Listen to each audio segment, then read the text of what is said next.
Welcome back to the deep dive. Okay, today we're heading to Sikar.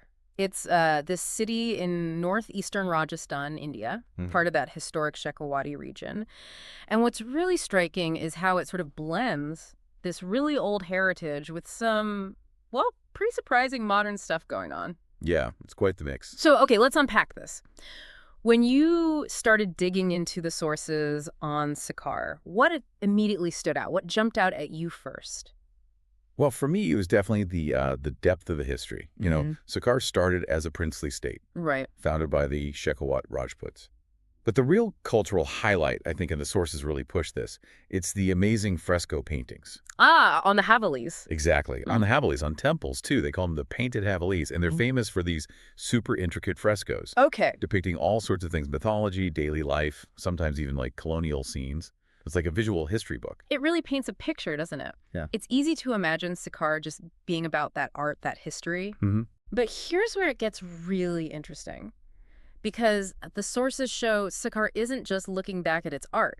It's become something, well, something entirely unexpected recent. That's the aha moment. Absolutely. It's kind of wild, actually. Sikar has transformed itself into this major educational hub. An educational hub, really? Yeah, they're even calling it the Kota of North Rajasthan. Oh, wow. Okay, like the Kota. Pretty much. It's because all these famous coaching institutes, we're talking Allen, Matrix, CLC, GCI, they've all moved in. Oh. And they're pulling in thousands, literally tens of thousands of students from all over. Mhm. Mostly kids prepping for those tough engineering and medical entrance exams. Right. JV and NEET. Exactly. And it seems to be fueled by local drive, too. Plus, you've got universities already there, like Modi University for women and Pandit Deendayal Upadhyaya Shekhawati University. That's quite a pivot. Yeah. From ancient frescoes to intense exam coaching, how does that even happen, and what does that do to the city's economy? I mean, that must have huge ripple effects. Oh, massive. It's really fascinating. The sources show a clear shift. Traditional agriculture, that was the backbone for ages. Right. Now, the big drivers are education, obviously, and also a booming real estate market building places for all these students and staff.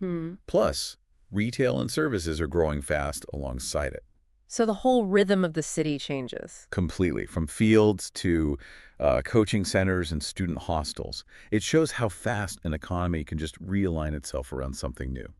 So what does this all mean for you listening? We've got Sikar, this place deeply rooted in history and art, but also it's this dynamic, evolving hub really forging a new identity. Yeah, it perfectly captures that coexistence, doesn't Yeah. it? Old culture, modern development, side by side. You can literally see it there. Like what specific places show that blend? Well, you've got, say, the Harshnath Temple. It's 10th century, dedicated to Lord Shiva, ancient. Okay. Then nearby, you might have these new coaching campuses.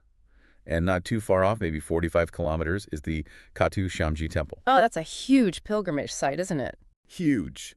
Millions visit every year. Very famous, very spiritual. Then there's Jain Mata Temple, another important one. And for a view of it all, there's the Laxmangarh Fort from the early 19th century. Great panoramic views over this changing landscape. Right. And practically, it's pretty well connected. National Highway 52 gets you to Jaipur, Delhi. Population's around, what, 2.4, 2.5 lakh? So 250,000 people, roughly, as of 2021. Yeah, something like that. And the climate's hot, semi-arid, but the winters are actually quite pleasant, relatively cool. You know, this whole story just raises a big question for me. How does a city like Sikar pull this off? How do you transform so rapidly, become this, educational powerhouse, attracting all these young people, new industries, while also holding on to cherishing, preserving centuries of heritage, like those incredible frescoes we talked about? So it's a tough balance. It really is. It makes you wonder about that delicate dance between progress and preservation, How cities constantly have to reinvent themselves. It's something to think about, isn't it?